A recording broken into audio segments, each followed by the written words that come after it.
First is according to the notes, which of the following best define demand in the context of economy? A is the quantity a consumer is willing and able to purchase at a various price during a specific period. A answer सही होगा. Okay. Next question है, if a beggar desire food but lack of financial means to purchase it, why is this not considered demand in economic term? देखो, इसे demand इसलिए consider नहीं किया जाता है क्योंकि यहाँ पे कंज्यूमर का विलिंगनेस तो है बट उसकी एबिलिटी नहीं है, और डिमांड बनने के लिए एबिलिटी होनी चाहिए, तो उसकी एबिलिटी नहीं है यहाँ पे. So food is necessity rather than a luxury commodity. नहीं.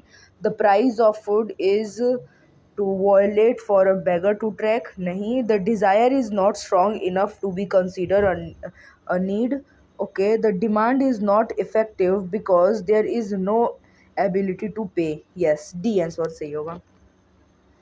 What is the relationship between the price of a commodity P and its demand D on the provided notes? Okay. देखो, प्राइस अगर increase होता है तो demand decrease होता है, जब price increase होगा तो डिमांड डिक्रीज होगा. Inverse relation. For question, in the case of substitute goods, if the price of one goods increase, what happened to the demand for its substitute? Okay, so substitute के case में अगर एक goods का price increase होता है तो उसके substitute का डिमांड इंक्रीज हो जाता है, तो the demand of substitute increase. Okay. Next है, how do complementary goods differ from substitute in the terms of their relationship between price and demand. Okay, complementary goods में प्राइस और demand में क्या relationship होता है? Price and demand differ substitute. Okay, कैसे substitute से अलग होता है? देखो, complementary goods have direct relationship while substitute have inverse relation. गलत है बिल्कुल. Both have inverse relationship with price, बिल्कुल गलत है. Complementary goods have inverse relationship while substitute have direct. हाँ, सब्सटीट्यूट में डायरेक्ट रिलेशन होता है, तो सी आंसर सही होगा. नेक्स्ट क्वेश्चन है, for inferior goods, low quality goods, what is the effect of an increase in consumer disposal income. अच्छा, अगर कंज्यूमर का डिस्पोजल इनकम इंक्रीज होता है तो वो डिमांड को भी इंक्रीज कर सकते हैं. The demand for a goods increase. Sorry, I mean अगर कंज्यूमर का, अच्छा इन्फीरियर गुड्स के केस में ना, हाँ, तो इन्फीरियर गुड्स के केस में अगर कंज्यूमर का इनकम इंक्रीज होता है तो वो डिमांड को डिक्रीज कर देते हैं. सॉरी, मैंने क्वेश्चन अच्छे से नहीं पढ़ा. The demonstration effect, also known as पड़ोसी effect, describe demand driven by. Okay, तो देखो यहाँ पे होता क्या है, एक इंसान दूसरे इंसान को देख करके सोचता है कि अगर उसके पास ये चीज़ है तो वो मुझे भी खरीदनी चाहिए, इसे हम डेमोन्स्ट्रेशन इफेक्ट कहते हैं.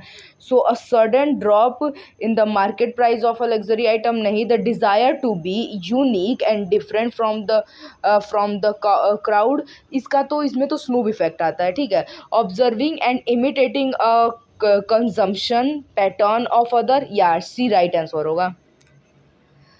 8 नंबर क्वेश्चन है, which social effect on demand is categorized by consumer wanting to buy items that are opposite to the trend to be exclusive. Okay, so जैसा मैंने बोला था वो स्नूब इफेक्ट में आता है.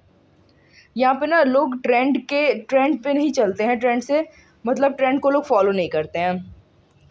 9 नंबर क्वेश्चन है, the Veblen effect for often called the Ambani effect in the notes suggest that for certain Prestige goods. Okay, अब यहाँ पे पूछा है कि जो हमारा वेबलिन इफेक्ट होता है, जिसे हम अंबानी इफेक्ट भी कहते हैं, उसके लिए हमें सजेस्ट करो सर्टेन, लाइक उसके लिए अच्छा सा एक पॉइंट सजेस्ट करो. इसमें देखते हैं, demand decrease as the price increase.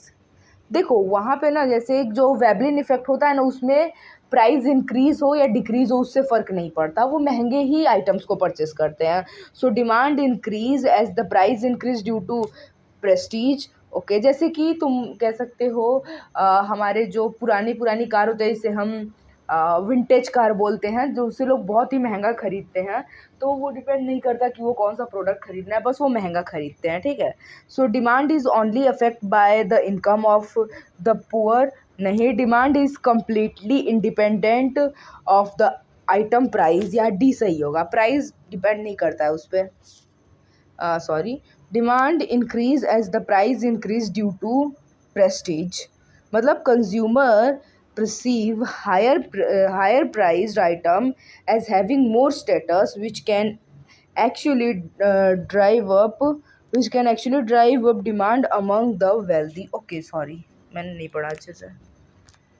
Okay, next question है, if a consumer expect the future price of a commodity to increase. Okay, अगर कंज्यूमर एक्सपेक्ट करता है कि फ्यूचर में एक कमोडिटी का प्राइस इंक्रीज होगा, what is the likely immediate effect of their current demand. तो वो डिमांड को डिक्रीज कर देगा डिमांड को। करेंट डिमांड विल डिक्रीज, या sorry, current demand will increase. अच्छा हाँ, क्योंकि फ्यूचर में प्राइस इंक्रीज होने वाला है, तो अगर प्राइस इंक्रीज होने वाला है फ्यूचर में, तो वो अभी डिमांड को क्या करेंगे, इंक्रीज, वो अभी डिमांड को इंक्रीज कर देंगे। अरे यार हाँ, सॉरी, क्वेश्चन अच्छे से। ओके, सो 7 में से 3 क्वेश्चन सही हुए हैं, कोई बात नहीं। I will practice it more. Generate quiz, generate. Okay, so